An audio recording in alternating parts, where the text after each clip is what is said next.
বিদায় জানানোর সময় আমরা আল্লাহ হাফেজ বলে থাকি, এটা কি কুসংস্কার? স্ত্রীর নামের শেষে স্বামীর নাম যুক্ত করা জায়েজ কিনা? আমার অফিসের এক ভাই আমাকে কাজের ফাঁকে দোয়া করার উদ্দেশ্যে বলেন, আল্লাহ আপনাকে জান্নাত নসিব করুন। জীবিত মানুষকে কি সরাসরি এভাবে দোয়া করার ব্যাপারে কোনো বিধিনিষেধ আছে? মুসা আলাইহিস সালাম নাকি আজরাইলকে থাপ্পড় দিয়ে চোখ কানা করে ফেলেছিল, এটা কি সত্য? আমাদের এলাকায় অনেকে বলে মাগরিবের আজানের সময় কিছু খাওয়া ঠিক না, এটা ইসলামের দৃষ্টিতে কতটা সঠিক? আলহামদুলিল্লাহ, আমার 3 কন্যা, একজন অনেকের খারাপ মন্তব্য, এজন্য অনেকের খারাপ মন্তব্য শুনতে হয়, করণীয় কি? অমুসলিম বাসার খাবার খাওয়া যাবে কিনা? আমাদের এলাকার মৃত ব্যক্তির জন্য যারা কবর খোঁড়ে 1-2 সপ্তাহ পর তাদের দাওয়াত দিয়ে খাওয়ানো হয়, এই রেওয়াজ সম্পর্কে কিছু বলবেন? আসুন আর বিলম্ব না করি, ইতিমধ্যে যে সমস্ত প্রশ্ন আমরা পেয়ে গেছি, অনেকে প্রশ্ন করা শুরু করে দিয়েছেন, আমরা সেগুলোর উত্তর দেওয়ার পালায় প্রবেশ করি। এইচ.এম.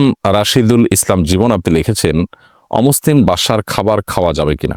আমার প্রতিবেশী অমুসলিম, তার বাসা থেকে মাঝে মধ্যে ফল পাঠান, সেটাকে খেতে পারবো? অমুসলিমরা তাদের বাসা থেকে ফল টল পাঠালে সেটা আপনি খেতে পারেন, কোনো অসুবিধা নেই। তাদের কোনো খাবার যদি আপনার জন্য পাঠানো হয়, সেটা যদি হালাল হয়, সেটা খেতে কোনো সমস্যা নেই। সাহাবায়ে কেরাম অমুসলিমদেরকে দাওয়াত করে খাইয়েছেন, তাদের বাসায়ও খেয়েছেন। নবী সাল্লাল্লাহু আলাইহি ওয়াসাল্লাম অমুসলিমদের দাওয়াত খেয়েছেন, বিধায় এটা মৌলিকভাবে হারাম করা বিষয় না। তাদেরকে অন্তর অঙ্গ বন্ধু হিসেবে গ্রহণ করা, তাদের বন্ধু হিসাবে গ্রহণ করে মুসলমানদের শত্রুতার জায়গা নিয়ে যাওয়া, এগুলো হলো নিষিদ্ধ। এরপরে মারিনা পারভিন মিষ্টি অ্যাড থেকে আপনি লিখেছেন, আমার ছেলের বয়স 21 মাস, ও অনেক দুষ্টুমি আর জেদ করে, নামাজ পড়া দেখলেই কান্নাকাটি করে, আসর আর ফজরের সময় বেশি কান্নাকাটি করে, প্রতিকার কি? বোন মারিনা, আপনার বাচ্চার যে বয়স, সে বয়সে একটু চঞ্চলতা করা, এটা এই যুগে বাচ্চাদের জন্য অস্বাভাবিক নয়। তবে নামাজ দেখলেই কান্নাকাটি করা, এটা শয়তানের খোঁচাখুচির কারণে হতে পারে। শয়তান খোঁচাখুচি করে, দুষ্ট জিনের উপদ্রব থাকে, সেগুলোর কারণে হতে পারে। আবার অনেক সময় বাচ্চারা মাদের একাগ্রচিত্তে কোনো কাজ করতে দেখলে এমনিতেই তাদের প্রকৃতিগতভাবে তারা একটু অস্থির হয়ে ওঠে, সেটাও হতে পারে। বিধায় আপনি যথাসম্ভব তাকে ঘুম পাড়িয়ে নেবেন বা অন্য কারো কাছে দিবেন, সে চেষ্টা করবেন। যদি সেরকম কেউ না থাকে, তাহলে সেক্ষেত্রে তার কান্নাকাটির ফাঁকে আপনি সালাত আদায় করে ফেলবেন। আর রুকিয়ার অ্যাপগুলো থেকে আপনি কোনো একটা অ্যাপ ভালো নামায়া এগুলো তেলাওয়াত আপনি চালাও করে রাখতে পারেন, বাচ্চা যেন শুনতে পায়।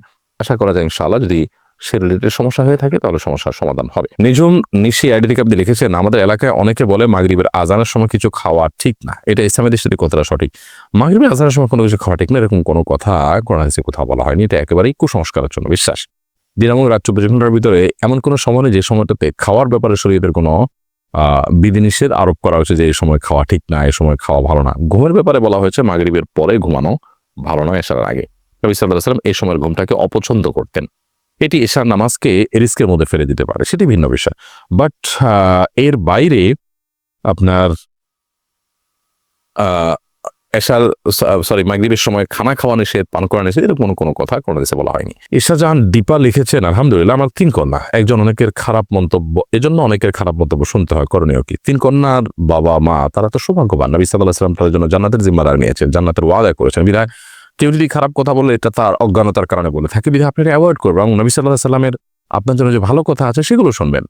সেগুলো শোনার পর আপনার মন আনন্দে মেতে ওঠার কথা, আপনি খুশি হওয়ার কথা, আর কারোর কথায় আপনার মন খারাপ হওয়ার কথা নয়, যে নবী সাল্লাল্লাহু আলাইহি ওয়াসাল্লামের কথার প্রতি আপনার সে বিশ্বাস এবং ইয়াকিন থেকে থাকে। সৈকত আসওয়াত এই আইডি থেকে আপনি লিখেছেন, আমার অফিসের এক ভাই আমাকে কাজের ফাঁকে দোয়া করার উদ্দেশ্যে বলেন, আল্লাহ আপনাকে জান্নাত নসিব করুন। জীবিত মানুষকে কি সরাসরি এভাবে দোয়া করার ব্যাপারে কোনো বিধিনিষেধ আছে না? জান্নাতেও জীবিত মৃত যে কোনো ব্যক্তির জন্য কামনা করা যেতে পারে। আমরা নিজেদের জন্য আল্লাহর কাছে জান্নাত চাইবা, তখন ফেরদাউস চাইবা, জান্নাতুল ফেরদাউস চাইবা, এটা সবচেয়ে উঁচু পাপের জান্নাত। সেজন্য জীবিত মানুষ নিজের জন্য যদি জান্নাত চাইতে পারেন, তো আরেকজনের জন্য জান্নাত চাইতে কেন পারবে না? কোনো অসুবিধা নেই। আয়েশা আক্তার জুই আপনি লিখেছেন, মুসা আলাইহিস সালাম নাকি আজরাইলকে থাপ্পড় দিয়ে চোখ কানা করে ফেলেছিল, এটা কি সত্য? প্রথম কথা হলো, যাকে আমরা আজরাইল বলছি তিনি মূলত মালাকুল মউত। মালাকুল মউত মানে হলো মৃত্যুদূত।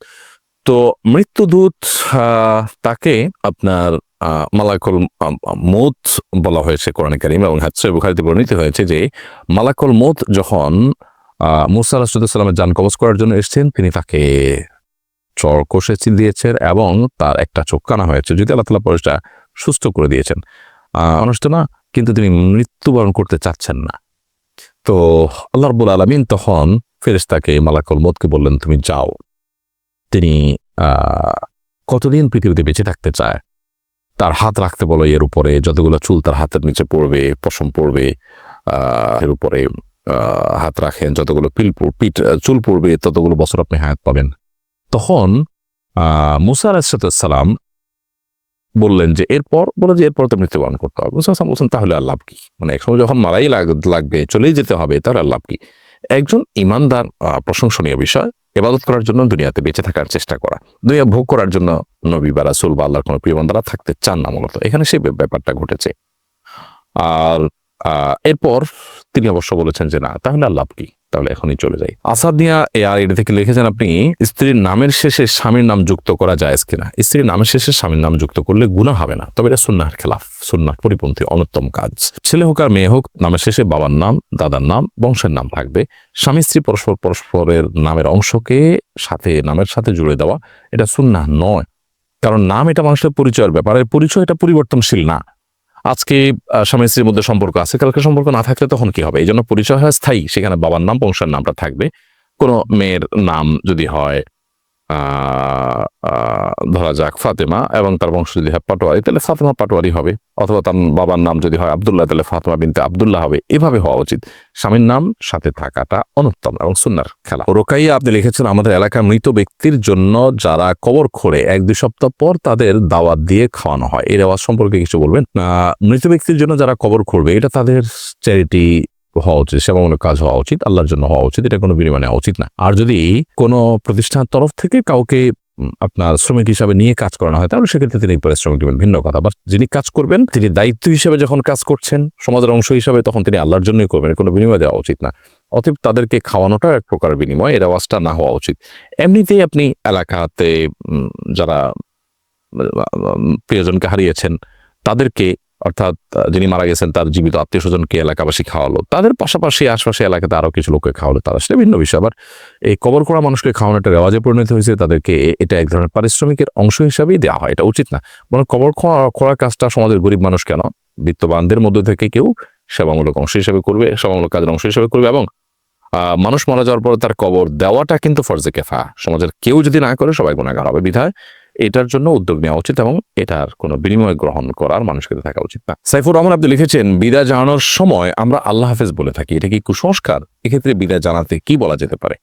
বিদায় জানানোর সময় আমরা আল্লাহ হাফেজ বলি, অনেকে আল্লাহ হাফেজ বলি, অনেকে ফি আমানিল্লাহ বলি।